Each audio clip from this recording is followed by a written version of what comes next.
രാഘവ, അപ്പോ ഇന്നും നീ ഈ പണി തീർക്കില്ല അല്ലേ രാഘവ? ഇവിടെ എന്താ വല്ല കല്യാണം മറ്റോ നടക്കാൻ പോവാണോ ഇത്രയ്ക്ക് അങ്ങോട്ട് വിസ്തരിക്കാൻ? ദേ ഈ ഭിത്തിയിലൊക്കെ ആ കുമ്മായിട്ട് 4 വലി വലിച്ചേക്ക. പിന്നെ ഈ തടി സാമാനങ്ങള് അത് ഓടിച്ചൊന്നും മിനുക്കിയേക്ക. ഇത്രയല്ലേ ഞാൻ നിന്നോട് പറഞ്ഞോളൂ.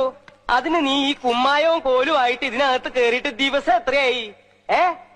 ഈ നാട്ടില് വെള്ളപൂശുകാര് വേറെ ഇല്ലാഞ്ഞിട്ടല്ല. മാടമ്പിള്ളി മേടയില് യക്ഷിയുണ്ട്, മാടനുണ്ട് എന്നൊക്കെ പറഞ്ഞു നടക്കണ പേടിത്തൂറികള് കാലുറപ്പിച്ച് ഇതിനകത്ത് കുത്തില്ല. നീ ധൈര്യമായിട്ട് ഇങ്ങോട്ട് വന്നു, ഞാൻ ധൈര്യമായിട്ട് നിന്നെ അങ്ങോട്ട് ഏൽപ്പിച്ചു. അതിന് നീ ഇപ്പൊ എന്നെ എങ്ങനെ മുടിപ്പിച്ചേ അടങ്ങൂന്നൊക്കെ പറഞ്ഞാൽ അത് വലിയ ബുദ്ധിമുട്ടാ. രാഘവോ, ഞാൻ ഈ പറയണതൊന്നും നീ കേൾക്കണില്ലേ? ഇവൻ എവിടെ പോയി കിടക്കുക?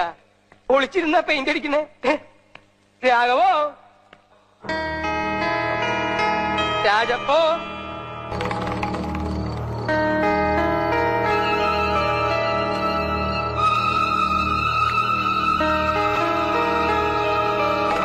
ആ പഴയ കാരണവരും അവസാനം വിഷം കഴിച്ച് ആത്മഹത്യ ചെയ്യായിരുന്നു.